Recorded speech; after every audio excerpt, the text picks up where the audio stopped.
Topic है, basically language के बारे में थोड़ी सी जानकारी ले लेते हैं। हाँ? देखिए ये चीज आज आपका थोड़ा इंपॉर्टेंट है। देखिए जो लोग टाइप करके मैसेज दे रहे हैं वो मैसेज में देख नहीं पाता हूँ, ठीक है? तो जो भी आपको कहना हो अपना माइक ऑन करके बोल दीजिए। ऑलराइट? प्रणाम सर। कुछ नहीं है। देखिए हम क्या पढ़ने जा रहे हैं, इंग्लिश। अब मैं सबसे पूछ रहा हूँ, इंग्लिश लिखा हुआ है, ब्लर है, साफ दिख रहा है, प्रॉपरली विजिबल है? क्लियर सर, विजिबल है, क्लियर है सर। ठीक है। इंग्लिश क्या है? लैंग्वेज। सर मुझे ब्लर आ रहा है और किसी को? सर मुझे ब्लर आ रहा है। वो थोड़ा सा ऑटो कैप्चर लेगा तो हो जाएगा। देखिए अभी सही हो तो बताइए, नहीं तो मैं कुछ करूं। यस यस यस सही। यस सर, सही है, ठीक है। जैसे कैमरा नहीं होता, आप लोग फोटो खींचते हैं, क्योंकि मैं मोबाइल से क्लास ले रहा हूँ, ठीक है, कोई कैमरा नहीं है मेरे पास। ओके, तो इससे ऑटो फोकस करता है इमेज को कैप्चर करने के लिए, वही चीज इसमें भी है, ठीक है। क्या पढ़ रहा है? इंग्लिश। इंग्लिश क्या है? लैंग्वेज। हमें लैंग्वेज की जरूरत क्यों पड़ी? What is use of language? Use क्या है?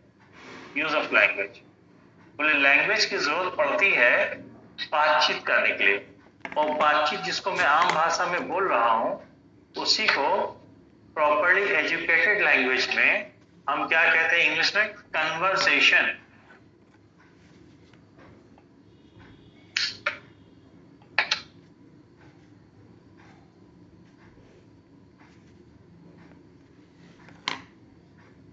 कन्वर्सेशन। तो भाषा के माध्यम से, लैंग्वेज के माध्यम से हम क्या करते हैं? बातचीत करते हैं, ठीक है। अब जो बातचीत करने का हमारा मोड है, जो माध्यम है, वो तीन है, ठीक है। क्या अगर हम गूंगे बहरे होते हैं तो इशारे से बात करते हैं, क्योंकि बात तो गूंगे बहरे लोग भी करते हैं, पर इशारे से, यानी कि एक हो जाता साइन लैंग्वेज, ठीक है। अभी जो है मुझे जो बात कहनी है, मेरे दिमाग में जो बात चल रही है, मैं ओरली साउंड के थ्रू बोल के कर रहा हूं, तो आप मेरी बात को सुन और समझ पा रहे हैं। तो एक हो जाता है स्पोकन लैंग्वेज। स्पोकन में हम क्या यूज करते हैं? साउंड। साउंड के पैटर्न की स्टडी करते हैं, या साउंड को अलग अलग तरीके से जांचते हैं कि ये साउंड है तो इसका मतलब ये होगा, ठीक है। और जो तीसरा होता है वो रिटेन मोड का होता है, written form of the language, ठीक है, लिखित तौर पे। जैसे हम लोग व्हाट्सएप करते हैं या ईमेल करते हैं या कोई लेटर लिखते हैं, तो जो मेरे दिमाग में बात चल रही है उसको अगर हम बोल करके या इशारे से नहीं कहना चाहते हैं तो लिख करके कहेंगे, ठीक है। ये बात समझ में? अब देखिए हम जो है लैंग्वेज क्यों पढ़ रहे हैं, बोले हम एक एग्जाम की तैयारी कर रहे हैं, ठीक है। उस एग्जाम में जो लैंग्वेज पूछा जाएगा, साइन लैंग्वेज हमसे नहीं पूछा जाएगा, ठीक है, इशारे वाला चीज नहीं पूछा जाएगा, ठीक है। क्योंकि हम रिटन फॉर्मेट का एग्जाम देंगे तो उसमें स्पोकन भी हमसे नहीं पूछा जाएगा, ठीक है। हमसे क्या पूछा जाएगा? रिटन। तो जब भी आप रिटन लैंग्वेज को यूज करते हैं, लिखित तौर पे भाषा का प्रयोग करते हैं, तो क्या लिखते हैं? वर्ड्स लिखते हैं। कितना? एक या दो? बोले कम से कम दो या उससे अधिक वर्ड लिखेंगे, यानी कि कम से कम इतने वर्ड लिखें कि पढ़ने वाले को मेरा भाव समझ में आ जाए, ठीक है, ओके। तो जब भी एक से अधिक वर्ड्स होंगे, एक से अधिक वर्ड्स का ग्रुप बनेगा और उस ग्रुप ऑफ वर्ड्स का कोई एक भाव स्पष्ट होगा, कोई एक मीनिंग क्लियर आएगी, तो उसी को हम क्या कहते हैं? सेंटेंस कहते हैं, ठीक है। तो जब हम लिखित तौर पे भाषा का यूज करते हैं तो क्या लिखते हैं? वर्ड्स लिखते हैं।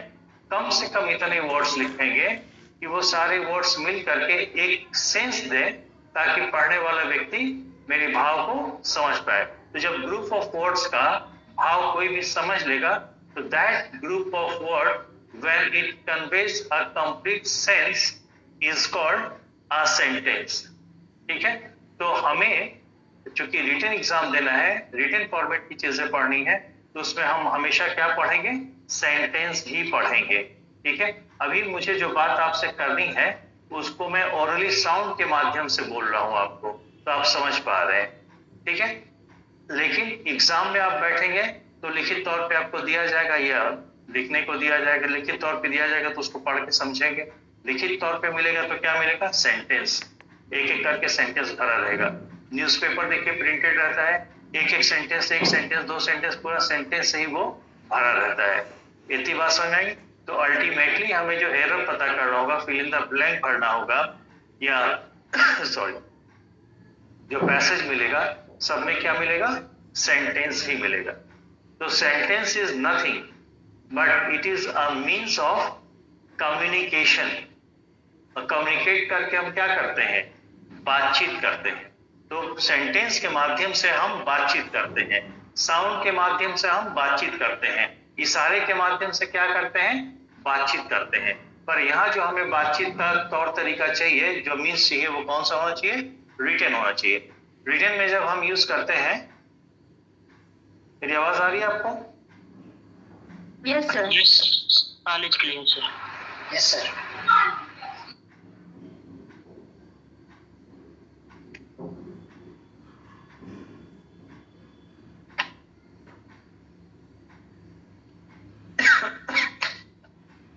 एक सेकेंड, जब ब्लूटूथ में डिस्कनेक्ट हो गया।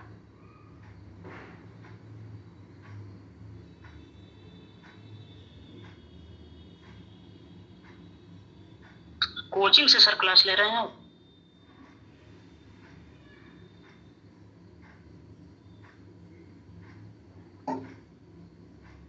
हेलो, ठीक, हाँ सर। कनेक्ट।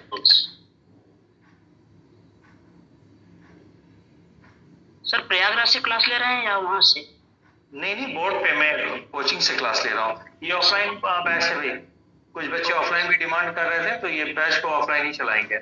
ठीक है, जो ऑनलाइन चाहते हैं उनको ऑनलाइन भी मिल जाएगा, जो वहां करके बैठ के क्लास करना चाहते हैं, ठीक है वो कोचिंग में अभी हूँ। ठीक है, ओके। तो सेंटेंस के माध्यम से हम बातचीत करते हैं। ठीक है, अब इसमें एक इंपॉर्टेंट बात यह है कि हम बातचीत किस सिचुएशन में शुरू कर सकते हैं। बातचीत करने के लिए हमें किन चीजों की आवश्यकता पड़ती है, इसको बेसिकली देखिए। ठीक है, बोले बात करने के लिए बात हम तब शुरू कर सकते हैं जब एक बोलने वाला व्यक्ति हो और दूसरा उसको सुनने वाला व्यक्ति हो। जैसे मैं बोल रहा हूं, आप लोग सुन रहे हैं। ठीक है, तो बातचीत चल रही है। पर बातचीत शुरू कब होगी, जब बात करने का कोई मुद्दा हो, कोई इश्यू हो, कोई टॉपिक हो। जैसे क्लासरूम में आप लोग छोटे थे, बैठ के पीछे बातें करते थे, टीचर कहते थे अरे कौन सा मुद्दा है, तुम लोगों का मुद्दा ही नहीं खत्म होता, बातचीत चलती रहती है। यानी कि बात शुरू करने के लिए हमें एक मुद्दे की जरूरत पड़ती है, ठीक है, या एक टॉपिक की जरूरत पड़ती है। तो जिसको हम मुद्दा या टॉपिक कह रहे हैं, जिसपे हम बात करते हैं, उसी मुद्दे को या टॉपिक को इंग्लिश ग्रामर की भाषा में सब्जेक्ट कहते हैं। ये बात समझ में आ गया? जैसे एक चीज आप देखिए, अगर मैं लिखूं डॉग्स, जैसे मैंने डॉग्स लिखा या बोला या आपने सुना डॉग्स, तो आपको इतना समझ में आ गया सर ने डॉग्स लिखा है या डॉग्स बोला है, इसका मतलब डॉग्स के बारे में कुछ कहना चाहते हैं, आया ना। और जिसके बारे में हम बात करते हैं, जिसके बारे में स्पीकर कुछ कहना चाहता है, उसी को मुद्दा कहते हैं, या इंग्लिश ग्रामर की भाषा में उसी को हम क्या कहते हैं, सब्जेक्ट कहते हैं। Any doubt? अब आपको लग रहा होगा कि सर ने बोल तो दिया डॉग्स, तो डॉग्स नाम इसलिए लिया, इसके बारे में कुछ बात करना चाहते हैं। डॉग्स तो लिखा है, पर इसके बारे में मैंने डॉग्स नाम ही क्यों लिया, बोले इसके बारे में कुछ कहना था या कहना है। तो जो कुछ बात इसके बारे में कहना था वो तो मैंने अभी कहा ही नहीं, पर अगर रिटन फॉर्म में हम कहना चाहेंगे तो हमें यहां भी एक वर्ड लिखना पड़ेगा, यस और नॉट। या बोल करके बताना चाहे तो एक साउंड और हमको क्रिएट करना पड़ेगा। क्लियर है? ओके, तो ध्यान से देखिए, अभी इतना समझ में आ रहा है कि डॉग्स इन्होंने लिखा है, डॉग्स के बारे में कुछ कहना चाहते हैं। अगर मैं कहूं डॉग्स बार्क, अब आपको समझ में आ गया, कुत्ते भौंकते हैं। एक और एक, दो वर्ड, ये दो वर्ड मिल करके अपना मीनिंग कंप्लीट कर रहे हैं कि नहीं कर रहे हैं? और आप कहते क्या है कि जब कोई भी ग्रुप ऑफ वर्ड्स मिल करके अपना मीनिंग कंप्लीट करते हैं तो उसी को हम सेंटेंस कहते हैं। तो ये सेंटेंस बन गया कि नहीं? ठीक है, इतनी चर्चा क्यों कर रहे हैं? क्योंकि हमें जो कुछ भी करेक्शन करना है, फिल इन द ब्लैंक भरना है, टेक्निकलिटी समझनी है कि एरर कहाँ है, कहाँ खोजेंगे? सेंटेंस में। तो अगर हम ये देख लेते हैं कि सेंटेंस बनता किस चीज से है, सेंटेंस के अंदर क्या क्या कंपोनेंट होते हैं, तो मेरे सामने जब भी कोई सेंटेंस आएगा तो पहले हम देखेंगे कि एक सेंटेंस में क्या क्या चीजें होनी चाहिए, वो चीजें हैं या नहीं है, किस जगह पे होनी चाहिए उस जगह पे है या नहीं है, किस तरीके से होनी चाहिए उस तरीके से दिया है कि नहीं। अगर ये तीनों चीजें सही है कि सेंटेंस के अंदर मिनिमम जो जो चीजें होनी चाहिए वो है, जिस जगह पे होनी चाहिए उस जगह पे है, और जिस तरीके से होना चाहिए उस तरीके, तो सेंटेंस में कोई दिक्कत नहीं है, उसमें हम नो एरर लेके चलेंगे। इतनी बात समझ में आ गई? तो अभी तक हमने क्या देखा कि दुनिया का बड़ा से बड़ा सेंटेंस हो या छोटा सेंटेंस हो, सेंटेंस के माध्यम से हम बातचीत करते हैं। बातचीत करने के लिए हमको एक मुद्दा चाहिए, जिसको इंग्लिश ग्रामर में सब्जेक्ट कहते हैं। अब मुद्दा तो हमें मिल गया डॉग्स, पर डॉग्स के बारे में हम कहना क्या चाहते हैं ये क्लियर ही नहीं है। तो डॉग्स के बारे में जो कुछ भी या सब्जेक्ट के बारे में जो कुछ भी कहना चाहते हैं, उस बात को कहने के लिए आगे एक वर्ड लिखना पड़ेगा। और ये वर्ड बार्क अगर आप ध्यान से देखें, भौंकना, भौंकना एक कार्य, एक एक्शन डिनोट कर रहा है कि नहीं? एक्शन डिनोट कर रहा है तो ये वर्ब है कि नहीं? ठीक है, अब ध्यान से देखिए, भौंकना, किसका भौंकना? डॉग्स। क्लियर है? ओके, तो यहां साफ साफ पता चल रहा है क्या कि वर्ब के ही माध्यम से हम सब्जेक्ट के बारे में बात करते हैं। बात तो करते हैं मुद्दे पर, बात तो करते हैं सब्जेक्ट पर सब्जेक्ट अपने आप में कुछ बता नहीं पाता है। सब्जेक्ट के बारे में बताता कौन है? वर्ब। तो वर्ब वह शब्द होता है, वर्ब वो वर्ड होता है सेंटेंस के अंदर जिसके माध्यम से हम बात करते हैं सब्जेक्ट के बारे में। तो basically to write a sentence we need at least two words. एक पहला वो वर्ड जिसके बारे में हम बात करेंगे, और जिसके बारे में बात करते हैं दैट इज सब्जेक्ट। दूसरा वर्ड सब्जेक्ट के बारे में जो भी वर्ड बताएगा, और सब्जेक्ट के बारे में जो भी वर्ड बताएगा उसी को हम वर्ब कहते हैं, अर्थात वर्ब भी सब्जेक्ट के बारे में बताता है। तो दुनिया का छोटा से छोटा सेंटेंस लिखने के लिए हमें कम से कम दो वर्ड की जरूरत पड़ती है। एक वह शब्द जिसके बारे में हम बात करते हैं, वह मुद्दा जिसके बारे में बात करते हैं यानी कि सब्जेक्ट। दूसरा वो वर्ड जो सब्जेक्ट के बारे में बताए यानी कि वर्ब। ये चीज बिल्कुल क्लियर है? तो ध्यान से देखिए, in any sentence we talk about the subject but we talk through the verb about the subject. It is the verb through which we talk about the subject. तो दुनिया का छोटा से छोटा सेंटेंस हो या बड़ा से बड़ा सेंटेंस हो, उस सेंटेंस के अंदर दो वर्ड्स का होना बहुत जरूरी है। कौन? क्योंकि सेंटेंस के माध्यम से हम बातचीत करते हैं, और बातचीत करने के लिए हमें कोई टॉपिक चाहिए या मुद्दा चाहिए, तो उस सेंटेंस के अंदर एक मुद्दा बताने वाला वर्ड होना चाहिए जो हमेशा सब्जेक्ट होता है। दूसरा वह वर्ड होना चाहिए जो सब्जेक्ट के बारे में बताता है कि सब्जेक्ट अपने आप में क्या करता है, कैसा है, ये आगे बात करेंगे। इतनी बात समझ में आ गई? क्लियर है? अब बात समझिए, जिस मुद्दे के बारे में हम बात करते हैं उस मुद्दे को हम नाम से पुकारते हैं, ठीक है? और नाम को बताने वाला वर्ड क्या होता है? नाउन। जैसे अगर मैं कहूं कि चल रहा है, चलना तो कार्य है। कौन चल रहा है भाई? क्या चल रहा है? कोई जानवर चल रहा है, इंसान चल रहा है, बच्चा चल रहा है, पंखा चल रहा है, मोटर चल रहा है, क्या चल रहा है?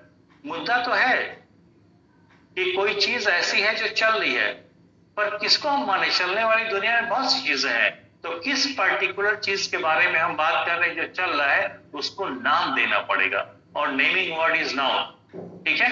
इसीलिए जो मुद्दा होता है, जो सब्जेक्ट होता है, क्योंकि सब्जेक्ट को हम नाम से, डॉग एक नाम है, इसीलिए सब्जेक्ट को हम नाउन से पुकारते हैं, इसलिए सब्जेक्ट हमेशा नाउन ही होता है। क्लियर है? Subject is always a naming word and naming word is a noun. और आप लोग जानते ही हैं कि जो नाउन होता है वो अपने आप में सिंगुलर भी होता है या प्लूरल भी होता है। ठीक है? चूंकि वर्ब ही सब्जेक्ट के बारे में बताता है और सब्जेक्ट आपका सिंगुलर हो सकता है या प्लूरल हो सकता है, इसलिए ध्यान से देखिए, जो वर्ब सब्जेक्ट के बारे में बता रहा है, ठीक है, तो वह सब्जेक्ट यदि प्लूरल है तो यहाँ पे आने वाला वर्ब भी कैसा होगा? प्लूरल होगा। यदि वह सब्जेक्ट सिंगुलर है, वह सब्जेक्ट, कौन subject?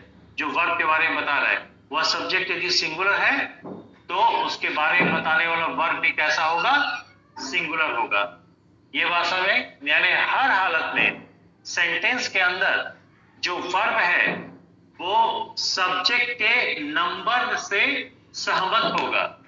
In any condition, the verb in the sentence agrees with the number of the subject, and this is called subject-verb agreement. कहते जरूर है subject-verb agreement, but it is not the subject that agrees with the verb.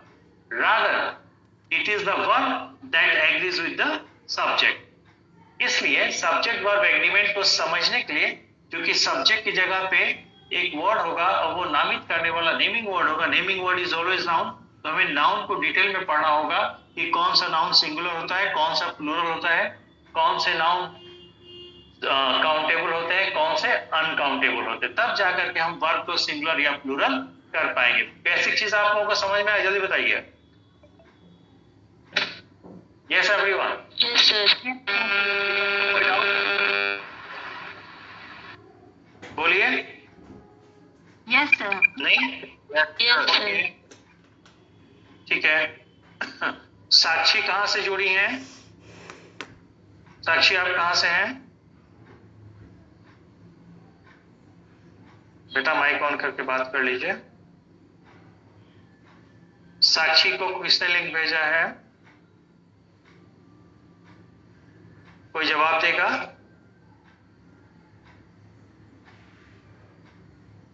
कोई साक्षी है? Mic on करिए। Sir मैं रात से भी आवाज आ रहा है। ओके ओके, आपको कहाँ से लिंक मिला? कहाँ से हैं? सर साक्षी पाल अच्छा अच्छा, ठीक है ठीक है ठीक है ठीक है ठीक है। तो ये शिखा, शिखा कहाँ से जुड़ी हैं? सर इलाहाबाद प्रयागराज से। आपको लिंक अच्छा सप्ताह ने दिया होगा ना? हाँ सर लिंक, हाँ ठीक है। आप आज ना साक्षी हैं, शिखा है, जो लोग ग्रुप में नहीं जुड़े हैं वो हमको व्हाट्सएप कर दीजिएगा अपना नंबर, ठीक है? Okay okay sir. ठीक है। चलिए सर एक बार रिपीट कर दीजिए क्योंकि थोड़ा लेट से मैं आई। एक बार बस रिपीट कर लीजिएगा, एक बार बस रिपीट कर दीजिएगा, मैं थोड़ा लेट से आई। ये आज हम लोग सब्जेक्ट वर्ब एग्रीमेंट शुरू करने जा रहे हैं। तो सब्जेक्ट वर्ब एग्रीमेंट का क्या मतलब है ये समझिए कि किसी भी सेंटेंस में एक सब्जेक्ट होगा, एक वर्ब होगा। क्योंकि सब्जेक्ट हमेशा नेमिंग वर्ड नाउन होता है और नाउन अपने आप में सिंगुलर भी हो सकता है, प्लूरल भी हो सकता है। चूंकि जैसे कि यहाँ पे एग्जांपल देख के देखें, डॉग्स बार्क, तो डॉग्स तो नाउन है, बार्क वर्ब है। अब बताइए बार्क किसके बारे में, कौन भोगता है? बोले कुत्ते भोगते हैं। तो बार्क जो वर्ड है यानी कि जो वर्ब है किसके बारे में बता रहा है? डॉग्स के बारे में। और डॉग्स से क्या है? सब्जेक्ट है। तो इससे ये पता चलता है कि किसी भी सेंटेंस में हम बात तो करते हैं सब्जेक्ट के ऊपर, लेकिन वर्ब के माध्यम से करते हैं। तो it is the verb through which in any sentence we talk about the subject. क्योंकि subject is always a naming word and naming word is noun. Noun can either be singular और plural. ठीक है? तो हमें noun को पहचानने की क्षमता होनी चाहिए कि नाउन जो सब्जेक्ट के रूप में आया है वो सिंगुलर है कि प्लूरल है, क्योंकि उसी हिसाब से हम वर्ब को एग्री कराएंगे। अगर नाउन यानी कि सब्जेक्ट प्लूरल है तो वर्ब प्लूरल आएगा, सब्जेक्ट हमारा सिंगुलर है तो वर्ब हम सिंगुलर लगाएंगे। तो किसी भी सेंटेंस में सब्जेक्ट के नंबर के अनुसार, जब इंग्लिश ग्रामर में हम नंबर कहते हैं तो 2 4 25 नहीं होता है। इंग्लिश ग्रामर में नंबर का मतलब ईदर सिंगुलर और प्लूरल। ठीक है? इंग्लिश ग्रामर में जब हम नंबर कहेंगे तो ग्रामर में नंबर का मतलब सिंगुलर या प्लूरल। तो जिस तरह से नाउन का नंबर होता है सिंगुलर या प्लूरल, उसी तरह वर्ब का भी नंबर होता है सिंगुलर या प्लूरल, क्योंकि वर्ब ही सब्जेक्ट के बारे में बताता है। तो हमें ये देखना पड़ेगा कि वर्ब जिस सब्जेक्ट के बारे में बता रहा है वह सब्जेक्ट यदि सिंगुलर है तो वर्ब को सिंगुलर रखेंगे, नहीं अगर वो सब्जेक्ट प्लूरल है तो वर्ब को प्लूरल रखेंगे। ठीक है, that means in any case the verb agrees with the number of the subject and this is called subject verb agreement। कोई दिक्कत? मतलब सब्जेक्ट अगर सिंगुलर है तो वर्ब भी सिंगुलर रहेगा। राइट राइट, मैं और करके प्लूरल है तो फिर प्लूरल भी रहेगा। जी। ये देखिए एक लाइन में खींचा बोर्ड पे, ब्लू लाइन, ये ब्लू लाइन आप लोगों को दिख रहा है बोर्ड पे? No sir. ओके, जस्ट दिख रहा है सर। कुछ लोगों को दिख रहा है, कुछ लोगों को नहीं दिख रहा है। एक मिनट, अभी दिखा दिस ब्लू लाइन? बिल्कुल सर। और स्क्रीन पे देख रहे हैं कि नहीं आप लोग, सब लोग? हेलो हेलो, सब लोग का फुल स्क्रीन है कि नहीं? Yes sir. मैं ये कह रहा हूँ कि यहाँ पे ब्लू लाइन मैंने खींचा, आप लोगों को दिख रहा है कि नहीं? दिख रहा है। सबको दिख रहा है कि? बोलिए जल्दी। यस सर, दिख रहा है। ओके ठीक है ठीक है। तो देखिए इसको एक एग्जांपल करके आप लोगों को दिखा दे रहा हूं। देखिए जैसे अगर मैं कहूं स्टूडेंट, ठीक है, आर प्रेजेंट, जहां पे प्रेजेंट लिखा है वो साफ साफ दिख रहा है आप लोगों को? जल्दी बताइए। यस सर, दिख रहा है। ओके, अब देखिए वर्ब क्या है? आर है।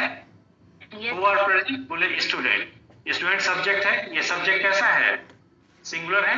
अब इसको हम दो तरह से सही कर सकते हैं। क्या बोले? स्टूडेंट को अगर हम स्टूडेंट्स कर दें तो भी तो सही हो जाएगा, हाँ या ना? Yes sir. ठीक है। या दूसरा तरीका है कि हम स्टूडेंट को स्टूडेंट ही रहने दें, आर को इज कर दें, यस और नॉट? तो कुछ बच्चों को ये लगेगा कि करेक्ट ही तो करना है, हम जो है यहाँ पे एस करके स्टूडेंट को प्लूरल कर देते हैं तो बात सही हो जाएगी, पर वो तरीका गलत है। ठीक है, क्यों गलत है? क्यों कि अभी आप लोगों ने इंट्रोडक्टरी लेक्चर में सुना कि हम बात करते हैं सब्जेक्ट के ऊपर, जिसके बारे में हम बात करते हैं, जिस टॉपिक के बारे में बात करते हैं उसी को सब्जेक्ट कहते हैं।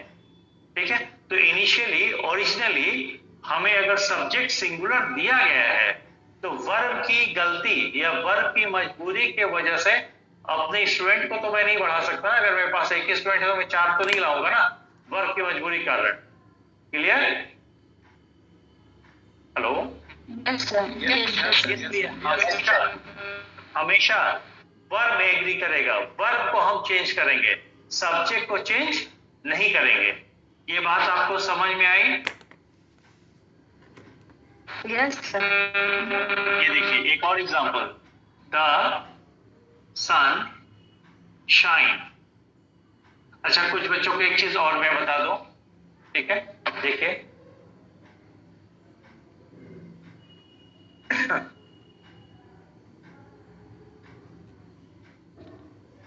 शाइन, शाइन एक वर्ब है कि नहीं? एक चीज आप लोग समझिए कि जब भी कभी आप यहाँ पे जहां मैंने हाथ रखा है आप लोग को साफ साफ दिखा है, जब भी कभी आप नाउन में एस जोड़ते हैं तो नाउन प्लूरल हो जाता है। नाउन बिना एस के लिखते हैं तो नाउन कैसा होता है? सिंगुलर होता है। लेकिन ठीक इसका उल्टा चलता है। कौन? वर्ब। वर्ब अगर आप बिना एस के लिख रहे हैं तो दैट इज ऑलवेज प्लूरल। लेकिन वर्ब में अगर आपने एस या स्पेलिंग के अकॉर्डिंग एस डाल दिया, ठीक है, तो वर्ब हमेशा कैसा होता है? सिंगुलर है। ये बात समझ में आ रही है आप लोगों को? वर्ब बिना एस के हमेशा प्लूरल होता है। वर्ब में जब एस या एस जोड़ देते हैं तो वो सिंगुलर हो जाता है, जबकि इसका उल्टा नाउन में होता है। Noun with s is plural, noun without s is singular generally. ये बात समझ में? अब देखिए शाइन यहाँ पे क्या है? वर्ब है। कोई ज्वाइन करना चाह रहा था? शाइन यहाँ पे क्या है? वर्ब है, ठीक है। अब इस वर्ब में एस तो नहीं लगा है, तो जब वर्ब में एस या ई एस नहीं लगा है तो वर्ब कैसा है? प्लूरल है, चमकता है। कौन चमकता है? सन। तो यहाँ पे वर्ब किसके बारे में बता रहा है? सन के बारे में। अब वर्ब की मजबूरी की वजह से आप सन को बढ़ा देंगे क्या? एक से ज्यादा सन कहां से लेके आएंगे? नहीं ला सकते ना, ठीक है। तो यहाँ पे आप सन्स नहीं कर सकते, ठीक है। ये तो मान लो कि एक प्रैक्टिकल मजबूरी है। वैसे भी किसी भी सेंटेंस में, ठीक है, सब्जेक्ट हम नहीं, सब्जेक्ट वर्ब एग्रीमेंट में सब्जेक्ट नहीं चेंज करेंगे, सब्जेक्ट के नंबर के अकॉर्डिंग हम वर्ब को चेंज करेंगे। तो शाइन को हम शाइन्स कर देंगे, एस जोड़ देंगे इसमें, तो ये सिंगुलर हो जाएगा। तो वर्ब जिस सब्जेक्ट के बारे में बता रहा है वो सब्जेक्ट सिंगुलर है, तो हमें वर्ब भी सिंगुलर रखना पड़ेगा। Now this sentence is grammatically correct, क्योंकि सब्जेक्ट भी सिंगुलर है, वर्ब भी सिंगुलर है, तो ये सब्जेक्ट वर्ब एग्रीमेंट का इशू क्लियर है, ठीक है। Yes yes sir. और किसी को कुछ पूछना है, कोई डाउट है?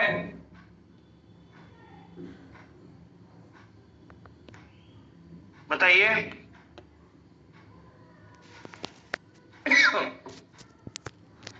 ठीक, तो यहाँ इतनी बात हमें समझ में आई कि सब्जेक्ट वर्ब एग्रीमेंट को अच्छी तरह से पढ़ने के लिए हमें नाउन को डिटेल में पढ़ना होगा कि कितने टाइप्स के नाउन होते हैं, उसमें कौन सा सिंगुलर होता है, कौन सा प्लूरल होता है, ठीक है। तब हम वर्ब पे आकर के सब्जेक्ट वर्ब एग्रीमेंट करवा सकते हैं, ठीक है। Is the class ready to go into the details of noun? Yes sir. Okay, ये नोट कर लीजिए जिन बच्चों को नहीं पता था, ठीक है, कि वर्ब बिना एस के प्लूरल होता है, वर्ब में एस या एस लगा देंगे तो वो सिंगुलर हो जाएगा। ओके, ठीक है।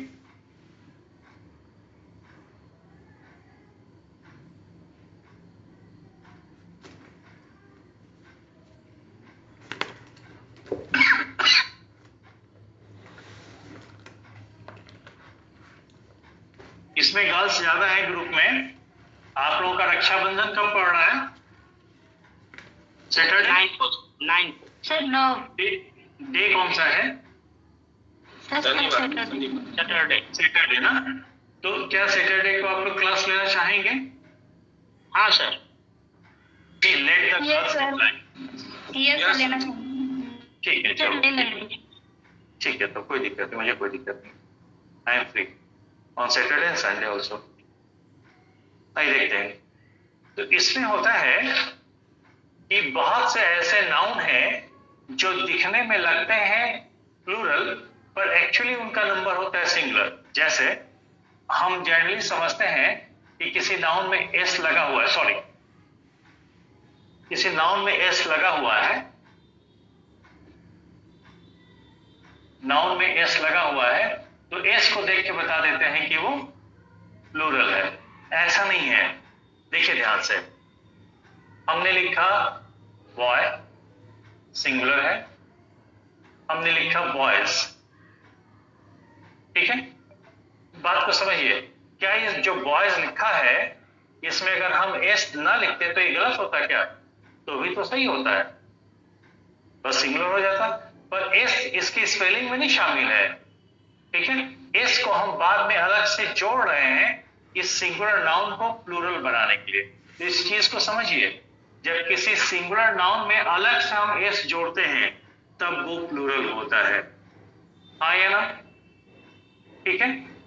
जबकि बहुत से ऐसे वर्ड्स हैं जिसके स्पेलिंग के अंत में, because of spelling it ends into S, तो उसको हम प्लूरल नहीं मान सकते, ठीक है। जैसे हम कहें न्यूज, ठीक है, तो अगर न्यू हम लिखें तो ये नया एडजेक्टिव हो जाएगा। न्यूज नाउन है, एस तो इसकी स्पेलिंग में शामिल है, तो चूंकि इसमें एस लगा हुआ है अंत में, तो एस की वजह से हमें कंफ्यूजन हो जाता है कि शायद ये प्लूरल है, जबकि एस जो है अलग से नहीं जोड़ा गया, किसी सिंगुलर नाउन को प्लूरल बनाने के लिए अलग से नहीं जोड़ा गया है। एस जो है इसकी स्पेलिंग का पार्ट है, ठीक है, कोई दिक्कत? जैसे अगर हम कहें मम्स या हम कहें फिजिक्स,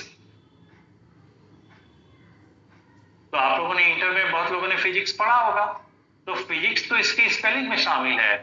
जैसे मैथमेटिक्स, मैथमेटिक्स की स्पेलिंग गलत है, इसमें एस लगाना पड़ेगा। अब सही हुआ। तो आप मुझे ये बताएं कि अंत में जो एस लगा है, इस एस के बिना क्या स्पेलिंग सही है ना, वो गलत है। ठीक है, तो एस इसमें अलग से किसी सिंगुलर नाउन को प्लूरल बनाने के लिए एस नहीं जोड़ा गया है, बल्कि एस इसके स्पेलिंग में ही शामिल है।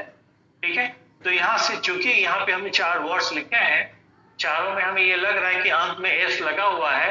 एस लगे होने के कारण इंप्रेशन ऐसा दे रहा है कि हो ना हो प्लूरल हो, पर ये प्लूरल है नहीं, क्योंकि किसी सिंगुलर नाउन में एस जोड़ करके हमने प्लूरल नहीं बनाया है। एस इसके स्पेलिंग का पार्ट है।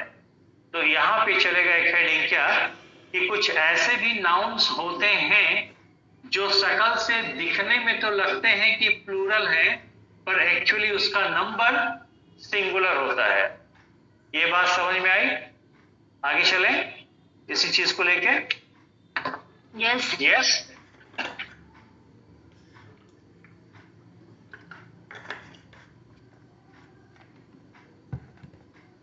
सिंगुलर प्रोनाउन का पूरा पीडीएफ हम आप लोगों को कल परसों तक दे देंगे। ठीक है, अभी थोड़ा सा कर लेते हैं। तो देखिए यहाँ पे हेडिंग क्या चलेगा कि सिंगुलर nouns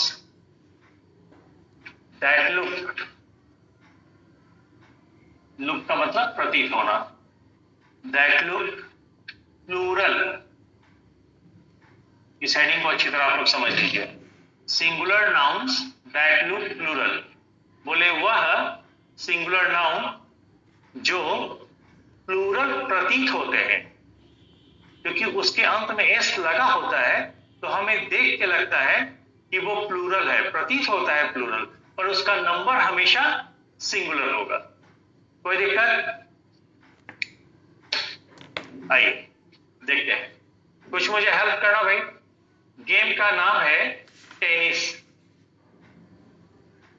एस लगा है, एस स्पेलिंग में शामिल है। ताश के पत्तों का जो गेम खेलते हैं उसको हम क्या कहते हैं? कार्ड्स। एरो जो मारते हैं वुडन ब्लॉक पे, डार्ट्स। सब में एस लगा हुआ है, तो एस लगे होने के कारण हमें ऐसा लग रहा है कि प्लूरल होगा, पर टेनिस एक गेम का नाम है, कार्ड्स एक गेम का नाम है, डार्ट्स एक गेम का नाम है। ठीक है, okay. Mumps, measles, okay, AIDS, tuberculosis,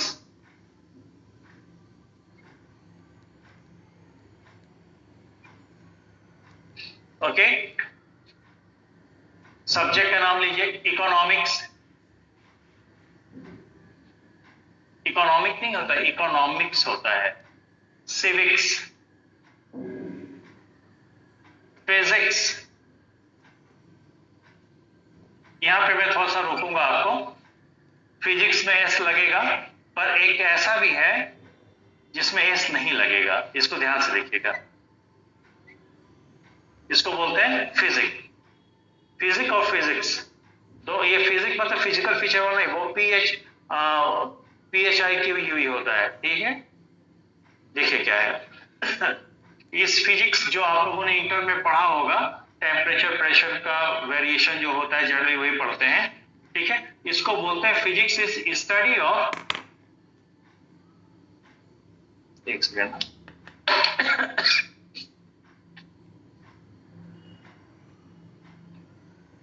study of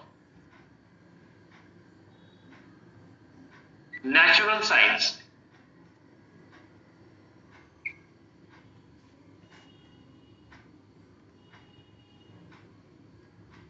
this is study of natural science, physics. और यह फिजिक्स है, ये स्टडी ऑफ मेडिकल साइंस। आप लोग जब बीमार पड़ते हैं, कोई भी बीमार पड़ता है, तो कहता ना कंसल्टेंट फिजिशियन के पास गया था, फिजिशियन के पास गया था, कंसल्टेंट फिजिशियन जो डॉक्टर होता है, तो ये फिजिशियन यहां से आया है, ठीक है। इस फिजिक्स का मतलब ये होता है मेडिसिन, ठीक है। तो ये है स्टडी ऑफ मेडिसिन या मेडिकल साइंस।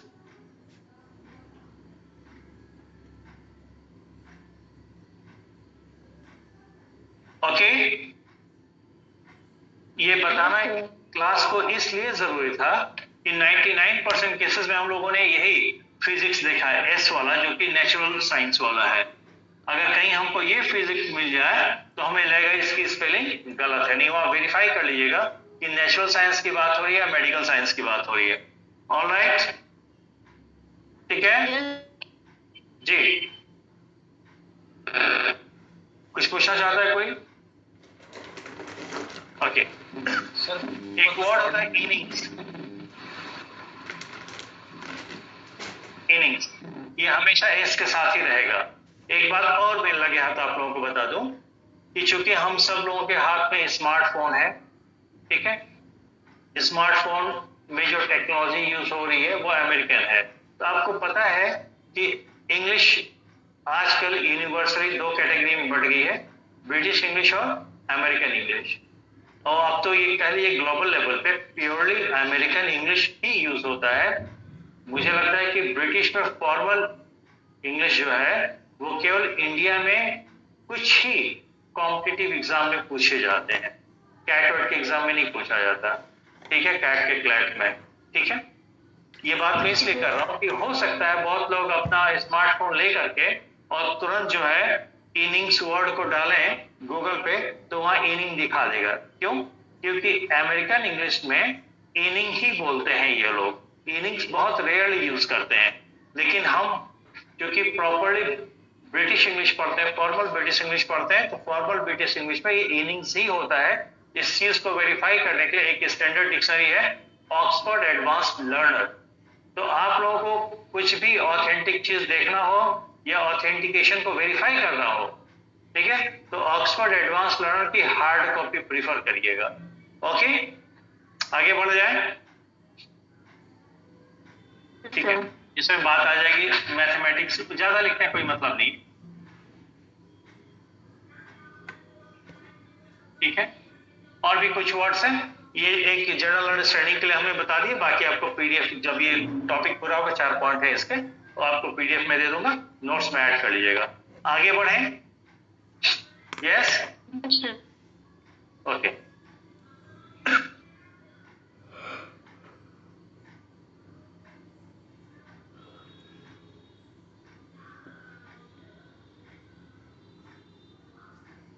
कुछ बच्चों की इंक्वायरी आई थी कि सर क्या आपका ऑफलाइन क्लास भी चलता है? जी हाँ, मैं अपनी कोचिंग से ही क्लास ले रहा हूँ और ये बेसिकली ऑफलाइन क्लास ही है।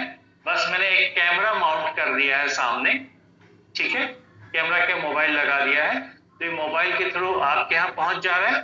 बाकी सामने क्लासरूम है, जो लोग बैठेंगे वो सीधे बोर्ड को देख सकते हैं और डायरेक्ट मेरी आवाज सुन सकते हैं बिना किसी माइक के, ठीक है। आइए दूसरी चीज, क्लास कहाँ चलती है आपकी? आप कहाँ से आती हैं ये बताएं, कहाँ रहती हैं? सर प्रयागराज से। नहीं, प्रयागराज में कहाँ पे? सर झूसी। झूसी में? बेटा ये झूसी सीधे आ जाना यहाँ पे बैंक रोड, बैंक रोड से किसी से पूछ लेना, मुंफोर्टगंज यूनियन बैंक जाना है। यूनियन बैंक की बिल्डिंग के नीचे ही क्लास चलती है, ऊपर बैंक है, नीचे कोचिंग है, ठीक है, मुंफोर्टगंज में यूनियन बैंक, एड्रेस पक्का है, मुंफोर्टगंज यूनियन बैंक, ओके। वैसे हमें लगा है तो बिल्कुल ये ऑफलाइन मोड वाला ही क्लास आपको मिल रहा है, ठीक है। अब देखिए, जैसे अगर हम कहें क्या कहें, ये चिल्ड्रन,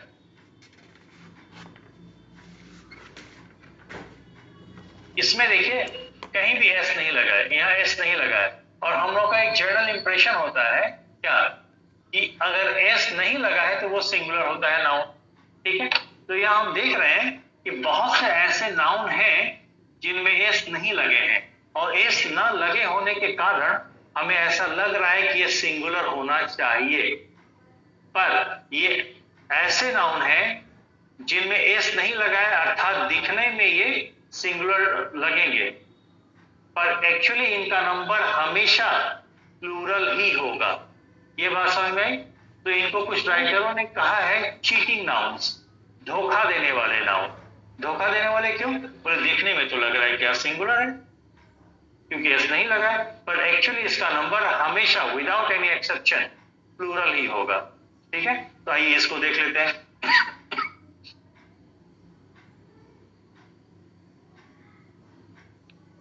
बोले plural noun, plural nouns that look singular। Heading को समझ लीजिए क्या है। प्लूरल नाउन जो सिंगुलर दिखते हैं। बोले वे प्लूरल नाउन्स जो सिंगुलर प्रतीत होते हैं। लुक का मतलब प्रतीत होना होता है। ठीक है, ओके। आइए, जैसे MEN मैन, एस नहीं लगा है। Women, WOMEN, children, okay. Police, media, gentry,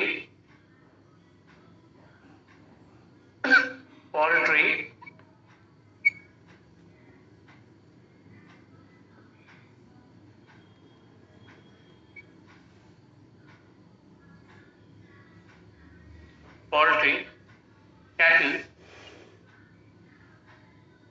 clergy,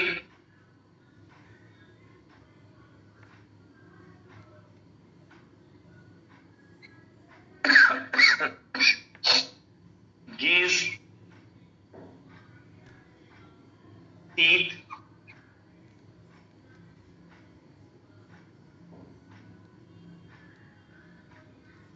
etcetera कर दे रहा हूं, इसमें लिस्ट लंबी जाएगी। ठीक है, तो क्लास का टाइम हम कंज्यूम नहीं करना चाहते। ओके, आपको पीडीएफ मैं दे दूंगा जब ये टॉपिक खत्म होगा, तो अच्छी तरह से आप बना लीजिएगा फिर।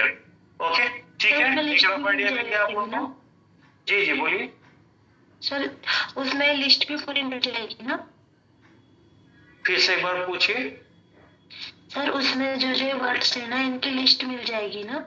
हाँ हाँ बिल्कुल बिल्कुल, ठीक है, मिल जाएगी। और उसमें जितने वर्ड्स मैं दूंगा उतने वर्ड्स में से ही अगर इस तरह के क्वेश्चन बनेंगे तो उतने वर्ड्स में से ही बनेंगे, उसके बाहर नहीं बनेंगे। ठीक है, ओके ओके, नोट कर लीजिए।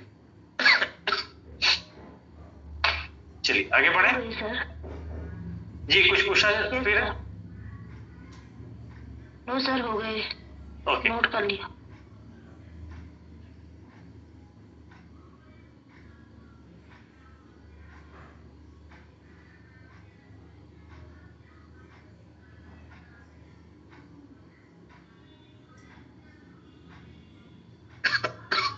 जैसे हम लोगों को लगता है कि ब्रिक, ईंट, ठीक है, ग्लास या फर्नीचर या ब्रेड या पेपर,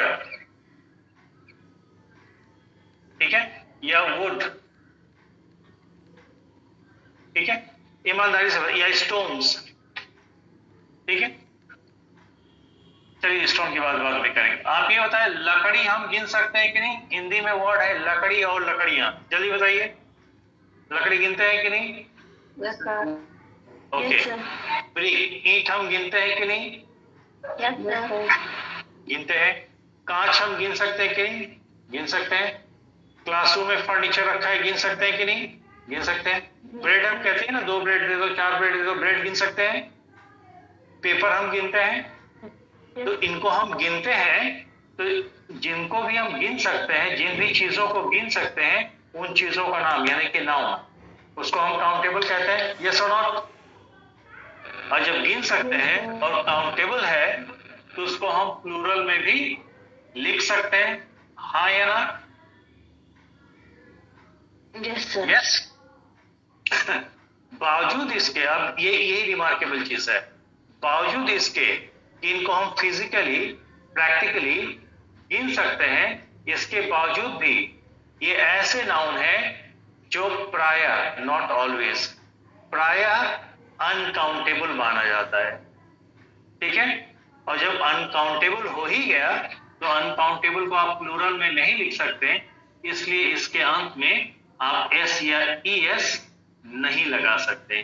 ये बात समझ में आई? ठीक है, तो होता यह है कि जब हम लोग इंग्लिश ग्रामर में काउंटेबल अनकाउंटेबल की बात करते हैं तो हमें यह समझ में आता है कि हर वो चीज जिसको हम गिन सकते हैं काउंटेबल हो गया, और हर वो चीज जिसको हम नहीं गिन सकते हैं वो अनकाउंटेबल हो गया। और प्रैक्टिकली हमें लग रहा है कि इनको हम गिन सकते हैं तो ऐसा लग रहा है कि ये काउंटेबल है, पर इंग्लिश लैंग्वेज के अकॉर्डिंग बहुत सी ऐसी चीजें हैं जिनको हम फिजिकली गिन तो सकते हैं, उसके बावजूद भी वो काउंटेबल में ना आ करके अनकाउंटेबल के कैटेगरी में आता है। ऐसा क्यों होता है, इस बात को हम तब क्लियरली समझ पाएंगे जब इसके बाद हम लोग पढ़ेंगे क्लासिफिकेशन ऑफ नाउन। तो क्लासिफिकेशन ऑफ नाउन में आप लोगों को याद हो, बचपन में पढ़ा होगा कि 5 प्रकार के नाउन होते हैं, common noun, proper noun, abstract noun, collective noun और मटेरियल नाउन। तो ये मटेरियल नाउन के कैटेगरी में आते हैं, और मटेरियल को इंग्लिश लैंग्वेज में मटेरियल को काउंट नहीं करते हैं, इसलिए कोई भी मटेरियल अगर है तो इंग्लिश के अकॉर्डिंग वो हमेशा अनकाउंटेबल होगा। इसलिए ऐसे नाउन जो मटेरियल नाउन होते हैं अपने आप में, ठीक है, वो बावजूद इसके कि हम उसको फिजिकली गिन सकते हैं, आएगा अनकाउंटेबल के ही कैटेगरी में। तो जब क्लासिफिकेशन ऑफ नाउन हम पढ़ेंगे वहां और आपका ये क्लियर हो जाएगा। ओके? यस।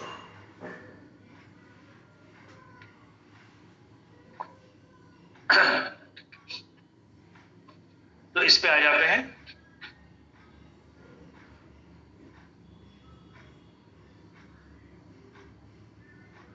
तो एक और हेडिंग लेते हैं, नाउन्स दैट आर, वे नाउन जो that are generally, not always, prior, generally uncountable,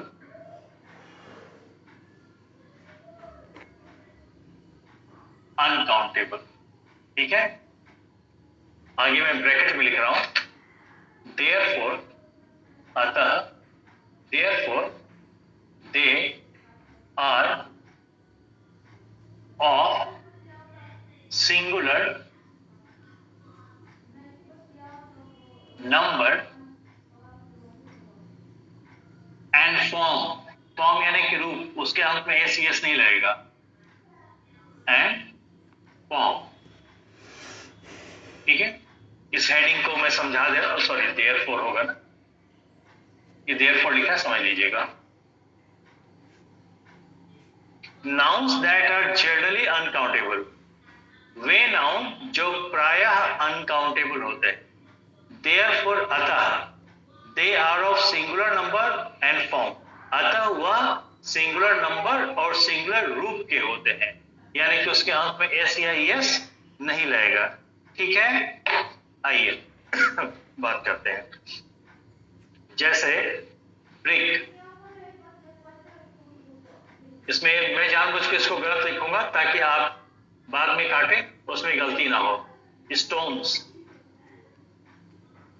papers, reds. अब देखिए इसको,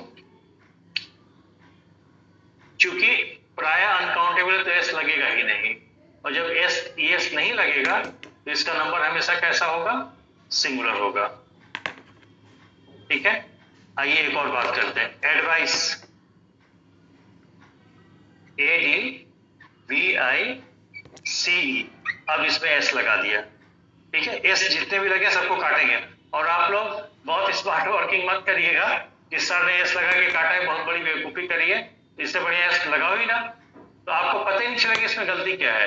इसलिए आप गलत लिख के बाद में उसको काटिए ताकि वो इंप्रेशन दिमाग में रहे, एग्जाम हॉल में कोई कंफ्यूजन ना हो। ठीक है? Yes sir. इंफॉर्मेशंस, ठीक है, luggages, baggages,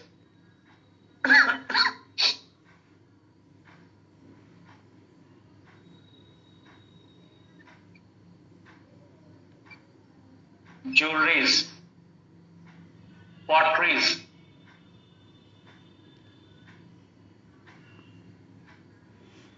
stationeries,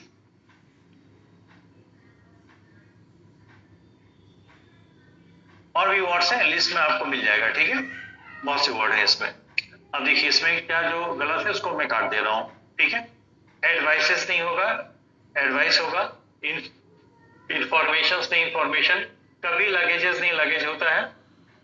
okay, baggages नहीं, बैगेज होता है। ज्वेलरीज नहीं, ज्वेलरी होता है। पॉटरीज नहीं, पॉटरी होता है।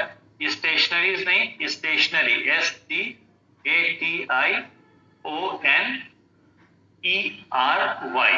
यहां पे मैं ब्लैक इंक से क्यों लिख रहा हूं, इसका कोई मतलब होगा, ध्यान से देखिए। ये क्या लिखा है, स्टेशनरी। एक और बार स्टेशनरी में लिखूंगा, STATIONARY।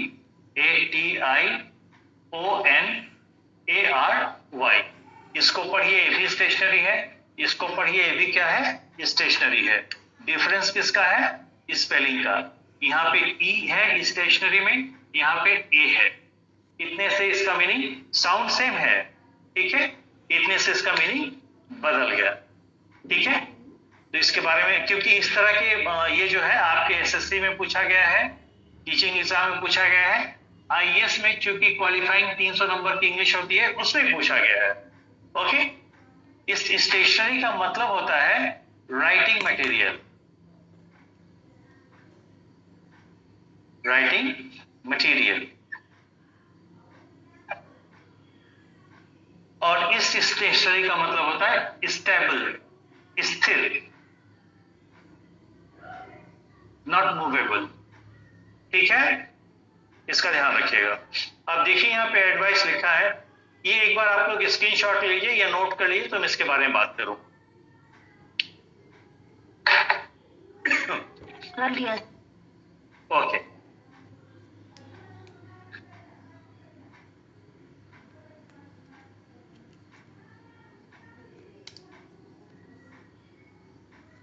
अभी हम लोग क्या पढ़ रहे हैं, नाउन। नाउन का नंबर पढ़ रहे हैं। नंबर का मतलब कि वो सिंगुलर है या प्लूरल है, या कौन सा नाउन सिंगुलर होता है, कौन सा प्लूरल होता है, हम ये पढ़ रहे हैं। यहाँ से एक रफ आइडिया आपको देना चाहते हैं। जो एसएससी के बच्चे होते हैं, एसएससी एस्पिरेंट होते हैं, बच्चों से मतलब ये है, तो कई बार क्या होता है कि वो शॉर्टकट पे पढ़ना चाहते हैं, उसमें उनकी भी गलती नहीं है। कोचिंग वाले कहते हैं भैया 12,000 14,000, अभी इलाहाबाद में कोचिंग है उनका, मैं क्लिप देख रहा था, शॉर्ट्स, उनकी 30,000 फीस है। ठीक है, तो बच्चे आते हैं, ज्यादा नहीं पढ़ना है, 3-4 महीने में खत्म। टीचर का भी मजबूरी है, वो अपना बिजनेस कर रहा है, मना कर दे तो बच्चा चला जाएगा। ठीक है, 3-4 महीने में खत्म कर देंगे। अब 3-4 महीने में वो कैसे खत्म कर देगा, आधा अधूरा खत्म कर पाएगा। ठीक है, तो एक चीज मैं आपको बताना चाहता हूँ, कई बार बच्चे आके शिकायत करते हैं, सर हमको एडजेक्टिव नहीं समझ में आता। ये ज्यादा पतला आप लोगों को लग रहा होगा ना, देखने में प्रॉब्लम हो रही होगी ना। Yes sir. असल में वो नया मार्कर है। ये सर एडजेक्टिव समझने में दिक्कत होती है। एडजेक्टिव किताब से रट तो लिया है मैंने,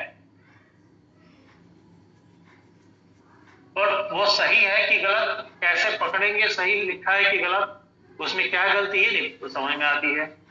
खैर, बहुत अच्छा आप लोगों का भी जो टीचिंग एग्जाम वाले हैं। ठीक है, प्रोनाउन एक वर्ड होता है ना, प्रोनाउन में बहुत ज्यादा गलती आती है, वो भी नहीं पकड़ में आता। एक और है आर्टिकल। ठीक है, इसमें गलती नहीं पकड़ में आती है। एक आ जाता है सब्जेक्ट वर्ब एग्रीमेंट, जो अभी आप लोग देखने जा रहे हैं। सब्जेक्ट वर्ब अग्रीमेंट, ठीक है। ये 4 टॉपिक समझिए कैसे। अगर आपने एक टॉपिक क्लियर कर लिया, नाउन का डिटेल्स आपको समझ में आ गया, ठीक है, कि नाउन क्या है, कितने टाइप्स के होते हैं, उसके क्लासिफिकेशंस कैसे हैं और किस नाउन का क्या फीचर होता है, यानी कि नाउन की डिटेल जानकारी आपके पास है, तो ये 4 टॉपिक में कहीं दिक्कत नहीं आएगी। एडजेक्टिव, प्रोनाउन, आर्टिकल और सब्जेक्ट वर्ब एग्रीमेंट। कैसे, बात समझिए। प्रोनाउन, प्रोनाउन मतलब प्रोनाउन एक ऐसा वर्ड ही है जो नाउन के लिए आता है। तो हम ये कह सकते हैं कि pronoun is exactly equal to noun, है ना। तो जब हमें नाउन समझ में आ जाएगा, जब हम ये कह ही दिए कि प्रोनाउन नाउन के बराबर होता है, तो नाउन के जितने फीचर होते हैं या जैसे नाउन चलता है वैसे प्रोनाउन भी चलेगा। आपसे पूछता हूं, आर्टिकल ए एंड द, तीन ही होता है, ये कहां लगता है? हमेशा नाउन के पहले लगता है, नाउन के लिए लगता है, यानी कि जिस प्रकार का नाउन रहेगा उसी प्रकार का आप आर्टिकल यूज करेंगे। अर्थात अगर आप नाउन को नहीं समझ पाए, नाउन को नहीं पकड़ पाए, नाउन को नहीं पहचान पाए किस प्रकार का नाउन है, तो आप सही आर्टिकल का यूज नहीं कर पाएंगे। एडजेक्टिव, विशेषण। एडजेक्टिव एक ऐसा वर्ड है जो यूज ही होता है नाउन के लिए। एडजेक्टिव क्वालिफाई ही करता है नाउन को, अर्थात जैसा नाउन रहेगा आप वैसा एडजेक्टिव का यूज करेंगे। मतलब नाउन की क्वालिटीज आपको क्लियर नहीं है तो आप सही एडजेक्टिव का यूज नहीं कर पाएंगे। सब्जेक्ट वर्ब एग्रीमेंट में वर्ब एग्री करेगा किससे? सब्जेक्ट से। सब्जेक्ट की जगह पे कौन होगा? नाउन होगा। नाउन अगर नहीं पहचान पाए तो वर्ब को एग्री नहीं करा पाएंगे। आप नाउन का इंपॉर्टेंस समझ में आया आपको? और 4 टॉपिक तो नहीं खत्म हो जाएंगे आपके नाउन को समझते ही। ओके, ये मैंने बात क्यों उठाई, यहाँ पे देखिए एक वर्ड लिखा है एडवाइसेस। एडवाइस का मतलब क्या होता है? सलाह, है ना, ठीक है। हम कहते हैं ना, उसने मुझे एक अच्छी सलाह दी, उसने मुझे एक अच्छी सलाह दी या उसने मुझे एक सलाह दी। देखिएगा ध्यान से, ही gave me an advice। Hindi में हम कहते हैं ना, उसने मुझे एक सलाह दी, ठीक है। एंड आया, एंड किसके पहले लगा है? एडवाइस के पहले। एंड जो है एक आर्टिकल है जो हमेशा सिंगुलर नाउन के लिए यूज होता है, और सिंगुलर नाउन कौन होता है? जो काउंटेबल हो। हाँ या ना? ये भाई, हेलो, यस सर। ठीक है। तो आप देखिए यहाँ पे ध्यान से, यहाँ पे क्या लिखा है? एडवाइस। एडवाइस कैसा नाउन है? Uncountable.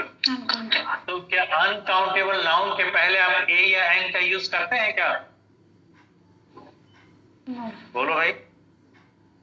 No sir. No sir. नहीं ना। Uncountable noun, U N for un, C for countable, uncountable. Uncountable आप वाटर के पहले ए वाटर लगाते हैं क्या? नहीं ना, तो क्योंकि वो अनकाउंटेबल है। उसी तरह ये एडवाइस भी क्या है? अनकाउंटेबल है। अभी आपने हेडिंग में लिया था जो मैंने मिटा दिया, ठीक है। तो जब आपका नाउन ही अनकाउंटेबल है तो उसके पहले ना तो ए आएगा, ना ही एन आएगा, ना ही वन आएगा। क्लियर? आपने एक एरर पकड़ा, किस चीज का एरर है ये? नाउन का एरर है कि आर्टिकल का? कोई बताएगा? यहाँ पे किस चीज का एरर पकड़ा आपने? नाउन का एरर पकड़ा कि आर्टिकल का? कोई नहीं बताने वाला? नाउन का सर। ये नाउन का एरर है, आर्टिकल का है, इसको काटा है, आर्टिकल का। हेलो, हाँ, किस चीज का एरर है यहाँ पे? आर्टिकल का एरर है सर। आर्टिकल काटा ना आपने, एन यहाँ पे यूज नहीं होगा। एन को आपने गलती से लगा दिया था, तो एरर किसका मिला आपको? आर्टिकल का। क्लास को क्लियर है? Yes sir. ठीक है, अब मैं आगे एक और सवाल करता हूं। अभी हम लोग आर्टिकल पढ़ रहे थे या नाउन पढ़ रहे थे? नाउन पढ़ रहे थे, पर हमको एरर किसका मिल गया? आर्टिकल का। आर्टिकल का एरर हम पकड़ पा रहे हैं आर्टिकल के नॉलेज की वजह से या बेसिकली नाउन की वजह से? बात आप समझ में आई? ठीक है, यही बात मैं आपको बताना चाहता था कि अगर नाउन के सारे फीचर्स आपको पता चल गए तो आपका एडजेक्टिव क्लियर हो जाएगा, प्रोनाउन क्लियर हो जाएगा, आर्टिकल और सब्जेक्ट वर्ब एग्रीमेंट, सीधे 4 टॉपिक। ओके, आगे बढ़ते हैं।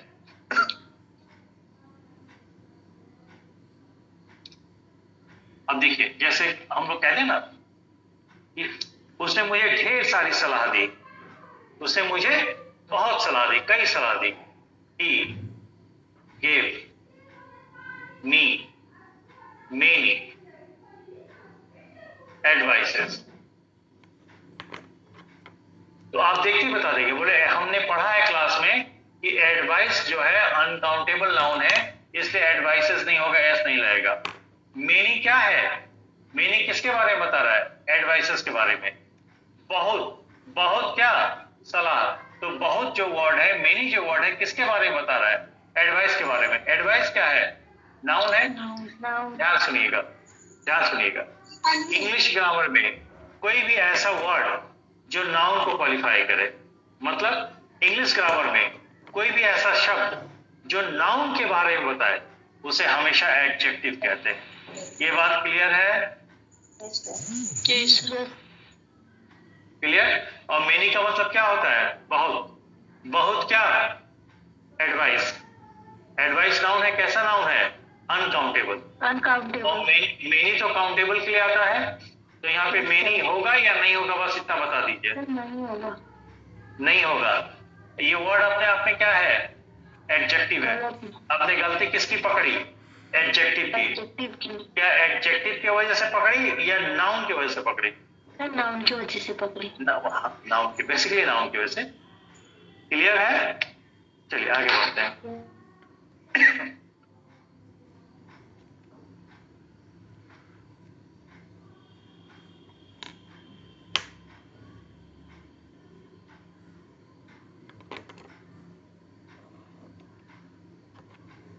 ओके,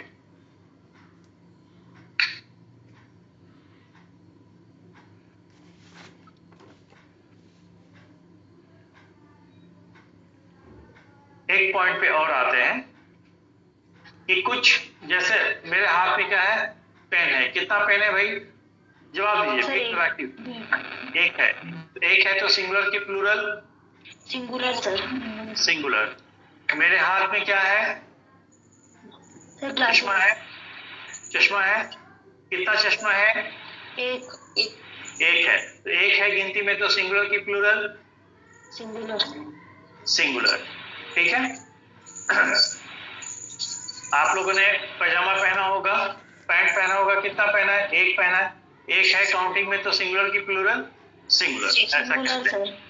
ठीक है, सिंगुलर। ओके, अब आइए देखते हैं, इसको थोड़ा सा चेंज करते हैं। हमें ऐसा लगता है, हमने पढ़ा भी है, ग्रामर भी ये कहता है कि किसी भी चीज की गिनती अगर एक है, काउंटिंग में अगर एक है, तो उसका नंबर हमेशा सिंगुलर होगा, जैसे ये पेन। पर कुछ चीजें ऐसी हैं जो गिनती में एक होने के बावजूद भी उसका नंबर हमेशा प्लूरल होगा और उसका फॉर्म भी हमेशा प्लूरल होगा। समझ? बाहर लाइट जल रही है, बाहर लाइट जल रही है, जला दो बाहर की लाइट। ओके, जैसे देखिएगा, मैं कुछ ड्रॉ करना चाहता हूँ, ड्राइंग तो मेरी ठीक नहीं है, कोशिश कर रहा हूँ बनाने की, लमसम समझ जाएंगे। ये क्या कैंची के जैसा लग रहा है? Yes sir. सीजर। कितना सीजर है? एक है। ठीक है, जैसे मैंने आपको अभी चश्मा दिखाया, ये कितना चश्मा है? एक है सर। एक है। ठीक है, अब ध्यान से देखिए, आपके घरों में कैंची, जनरली हम लोग कहते हैं सीजर, जो कागज काटना है, कपड़ा काटना है। ठीक है, तो ये कैंची के दो पार्ट होते हैं और दोनों पार्ट आपस में बीच में एक स्क्रू से या किसी पेंच से जुड़े होते हैं, राइट? मैं सही बोल रहा हूं? Yes sir. ओके। पर अगर इस पेंच को आप खोल दें तो दो पार्ट मिलेंगे और दोनों पार्ट लगभग साइज में बराबर होंगे और दोनों का आकार भी एक जैसा होगा। Shape and size almost similar होगा, हाँ या ना? Yes sir. ठीक है। चश्मा है, ये जहां पे मुड़ा है मेरा ठीक से बन नहीं पाया है, ओके, समझ लीजिए आप लोग, ठीक है। इसको हम नोज ब्रिज कहते हैं। इस नोज ब्रिज से अगर चश्मे को आप तोड़ दें तो जितना लंबा चौड़ा इधर मिलेगा उतना ही लंबा चौड़ा इधर मिलेगा, यानी कि दो हिस्सों में बढ़ जाएगा ये, और इसके दोनों ही हिस्से जो हैं एक दूसरे के बराबर आकार में भी होंगे और साइज में भी होंगे। Any doubt? No doubt sir. No doubt, okay. तो हर वो एक वस्तु जो ऐसी दो चीजों से मिल के बनी है जिनका दोनों पार्ट सेम साइज के हैं और सिमिलर शेप के हैं, तो any such thing that is composed of two equal and similar parts are always plural in number and form. ये जो सीजर लिखा है या सीजर आप लोग बोलते हैं गलत है, वो सीजर्स होगा। बात समझ में आई? ठीक है। बोले मेरी कैंची कहां है? Where is my scissor. ये सेंटेंस गलत है। कैसे गलत हो गया? बोले सीजर आपने कहा तो ये किसी चीज का नाम है, हाँ या ना? जिस चीज का नाम है उसको आप पहचान रहे हैं? बोले पहचान रहे हैं। तो जिस चीज का नाम है वो एक हिस्से से बना है या दो हिस्से से बना है? दो हिस्से। दो हिस्से से बना है। और ऐसे दो हिस्सों से बना है जिनका दोनों हिस्सा एक दूसरे के बराबर है, शेप में भी और साइज में भी। तो इसका फॉर्म हमेशा प्लूरल रहेगा और इसका नंबर भी हमेशा प्लूरल रहेगा। क्योंकि इसका नंबर प्लूरल रहेगा इसलिए यहाँ पे इज ना हो करके क्या होगा? आर होगा। Any doubt? No doubt sir. Sir trouser के साथ भी ऐसे ही होगा ना? जी जी जी जी, ठीक है। आप लोग जूता पहनते हैं, सैंडल्स पहनते हैं, सॉक्स पहनते हैं, ग्लव्स पहनते हैं। जूता दो पार्ट में है। अंतर बस इतना है कि सीजर्स में बीच में एक पेंच लग गया, दोनों जुड़ गए हैं। यहाँ पे दोनों पार्ट अलग अलग है पर दोनों का साइज भी सेम है और शेप भी सेम है, हाँ या ना? इसीलिए आप शू ना लिख करके हमेशा शूज लिखते हैं, राइट? Yes sir. ओके। तो आइए एक हेडिंग नोट डाल लेते हैं।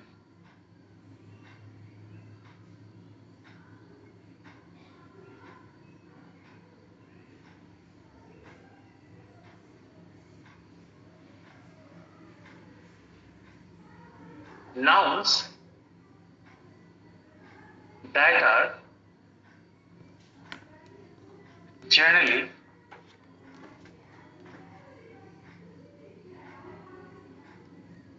plural in form and number, form and way noun जो प्रायः प्लूरल होते हैं, किसमें? फॉर्म रूप में और नंबर में भी। रूप यानी उसके अंत में एस हमेशा लगेगा या अक्सर रहेगा और नंबर तो उसका प्लूरल ही कंसीडर होगा।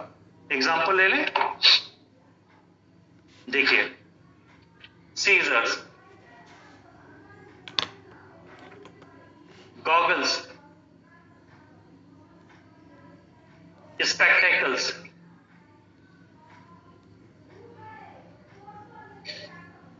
glasses,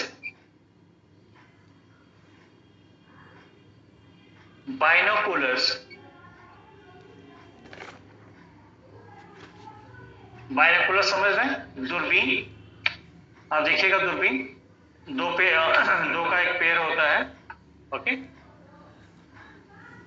2 मिनट क्या इंक डालें जरा सा।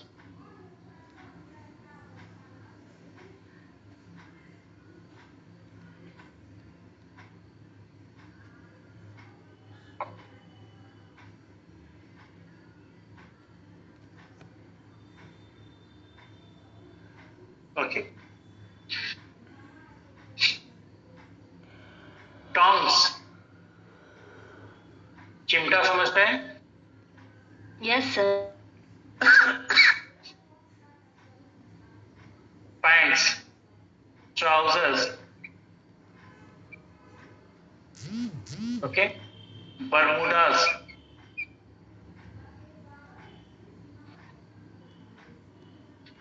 Jeans,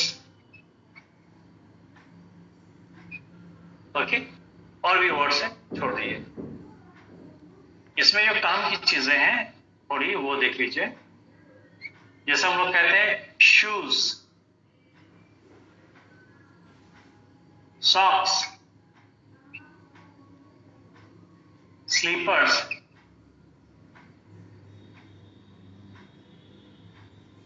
gloves.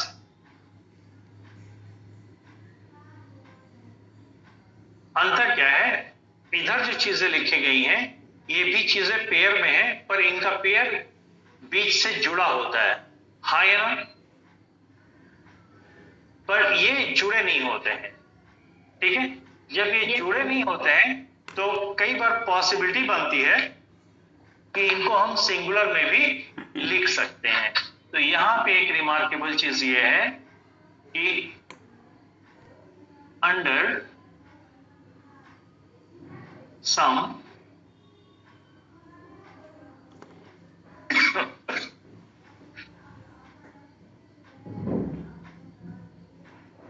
special circumstances,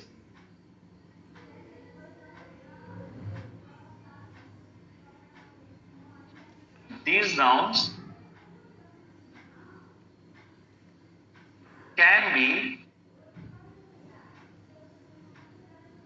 written in singular form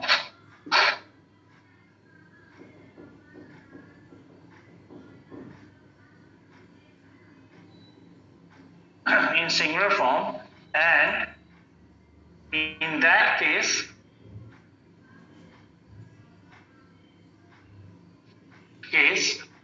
their number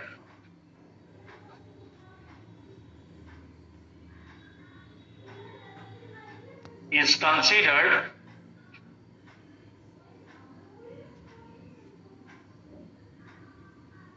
singular। जैसे एक प्रैक्टिकल एग्जांपल ले लेता हूं। कई बार ऐसा होता है कि हम लोग गए मंदिर में, गुरुद्वारा में दर्शन करने, और दर्शन करके आए तो बोले दोनों चप्पल तो वहां निकाला था, एक तो वहां दिख रहा है, दूसरा गायब है, इधर उधर घूम रहा है। कोई पूछा कहाँ घूम रहा है? बोले एक चप्पल नहीं, दूसरा खोज रहे हैं।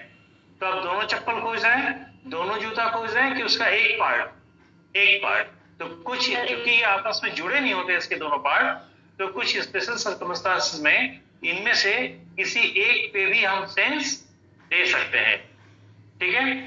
आपने अपना पैंट धुला, ट्राउजर धुला, ऊपर छत पे रस्सी पे डाल दिया, खूब तेज हवा चल रही है, तो ऐसा नहीं हो सकता कि हवा से अगर उड़े तो आपके पैंट का एक पार्ट आपके छत पे गिरे और दूसरा पार्ट जो है नीचे रोड पे गिर जाए, ऐसा नहीं हो सकता।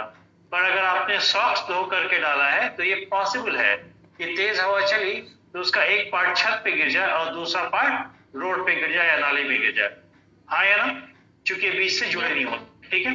तो कई बार लोग कहते हैं कि नेवर मतलब कभी नहीं, never say shoe, always say shoes.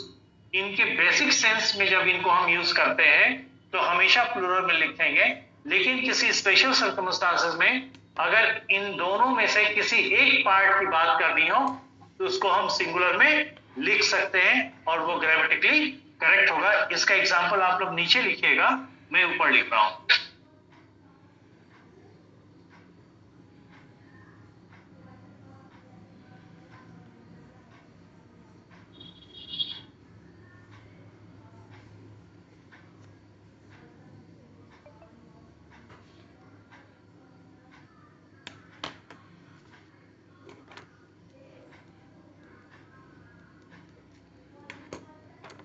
My shoe is missing, बहुत लोग जो इसकी जानकारी नहीं रखते हैं, हो सकता है वो कहें कि शू होता ही नहीं, बचपन से पढ़ा है शू नहीं होता है, शूज होता है। अब वो सही है, तो इसका ये मतलब कि शू नहीं होता, शू हो सकता है। और चूंकि शू को आपने सिंगुलर में लिखा है तो इस वर्ब आएगा सिंगुलर, कोई दिक्कत नहीं। पर शूज तो सही है, आर भी सही है यहाँ पे। तो जब आपने ये कहा माई शू इज मिसिंग, तो आप कहना ये चाहते हैं कि दो में से कोई एक ही पार्ट मिसिंग है, एक तो दिख रहा है, दूसरा मिसिंग है। तो जब आपने कहा माई शूज आर मिसिंग, मतलब दोनों पार्ट मिसिंग है। ये बात समझ में आ गई? ओके, यस ठीक है। बहुत दिन बाद क्लास ले रहा हूं मैं, तो थोड़ा सा लगभग 1 घंटा 20 मिनट हो गया है। ओके, कल से थोड़ा सा ज्यादा लेंगे, आप क्लास को ही रोकते हैं। ओके, इसमें एक दो पॉइंट और मिसिंग है। एक तो वो है, कुछ ऐसे नाउन होते हैं जो फॉर्म हमेशा सिंगुलर रहेगा, ठीक है, वो सिंगुलर फॉर्म में ही उनका नंबर प्लूरल भी हो सकता है, सिंगुलर भी हो सकता है। ओके, और एक पार्ट ऐसा है जिसमें 3-4 नाउन आते हैं, वो कल बता देंगे, लिस्ट में ही आप लोगों को बता देंगे, ठीक है। हाँ, मैं बच्चों से ये कहना चाहता हूँ कि 2 क्लास हो गई हैं, जो भी जैसा भी लगता है आप लोगों को तो जो लोगों को लगता है कि they wish to continue with me, ठीक है, they should WhatsApp their number so that I may add them to the group. और मुझे कंटेंट्स भी देने हैं, ओके, पीडीएफ भी देनी है, तो मैं पीडीएफ दूं और उनको मिल जाए, ठीक है। Alright, yes sir. हो सकता है आज या कल मॉर्निंग में मैं आप लोगों को ये नाउन नंबर का पीडीएफ दे दूंगा, ठीक है। और कल क्लास में उसका हम लोग डिस्कशन करेंगे। जब कल डिस्कशन कर लेंगे क्लास में नाउन पीडीएफ का, ठीक है, तब आप उसका प्रॉपर तरीके से नोट्स बनाइएगा, ठीक है। उसमें कोई स्मार्ट वर्किंग करने की जरूरत नहीं है, यार पीडीएफ तो मिल गया, फोटो स्टेट कराओ, उसका प्रिंट आउट लो और कॉपी में चिपका दो। नहीं, लिखने का अपना अलग ही मजा होगा, एक अलग ही एक्सपीरियंस होगा, और वो चीजें दिमाग में लिखेंगे आप लोग कॉपी पे, पर छपेगा दिमाग पे, ठीक है। ओके सर दिसंबर तक कंप्लीट हो सकता है सर? 100% आई गारंटी, एश्योरेंस नहीं, गारंटी। अगर दिसंबर में एग्जाम होना है तो एग्जाम से कम 15 दिन पहले मैं कोर्स कंप्लीट करके आपको दे दूंगा, तैयार करके दे दूंगा, दैट्स गारंटी, ठीक है। थोड़ा सर लाइन पे लग जाएगा तो सर देन मॉल्टिंग भी तो करना पड़ेगा सर, उसको सॉल्व। बिल्कुल मैं कर नहीं, देखिए है क्या, 1 महीना इधर आप लोग पढ़ लीजिए, जैसे सब्जेक्ट वर्ब एग्रीमेंट टॉपिक आपका खत्म होता है तो side by side rain Martin लेके चलिए। यस सर, वही सर। हाँ, क्योंकि जब आप लोग रेन मार्टिन पढ़ लेंगे, बस सॉरी, जब ये आप पढ़ लेंगे subject verb agreement, noun clear हो गया, फाइनाइट वर्ब क्लियर हो गया, एडजेक्टिव क्लियर हो गया, डिटरमाइनर क्लियर हो गया, फिर आप रेन मार्टिन का एक चैप्टर उठाइए। जब तक रेन मार्टिन का 2 चैप्टर करेंगे तो 3 टॉपिक आगे बढ़ जाएगा, ठीक है। ओके सर ठीक है सर, फिर दिसंबर तक हो जाएगा तो फिर हर हालत में, अगर दिसंबर में एग्जाम शेड्यूल्ड है, एग्जाम होना है, तो मैं आपको एग्जाम से 15 दिन पहले अच्छी तरह से करा के हैंड ओवर कर दूंगा। और कोई इस इंप्रेशन में ना पड़ना कि सर लेट लतीफी करते हैं, इरेगुलर हो जाते हैं। I am a man of situation, I repeat, I am a man of situation, ठीक है। आयशा, आप 1 घंटे से ज्यादा की मेरी कोई क्लास करी नहीं होगी। इंट्रोडक्टरी क्लास कल चली, आज पहला लेक्चर चला, लगभग 1.5 घंटा होने जा रहा है। In the coming days the stretch of this class will be around 2 hours, ठीक है। Rest assured, alright, okay sir. ठीक है। Thank you everyone. जो भी आप लोग का क्वेरी हो, जो कुछ भी आप लोग पूछ सकते हैं, फील फ्री, आप लोग पूछ सकते हैं, ठीक है। Okay, thank you. फीस कैसे भेजनी होगी सर? खुश है।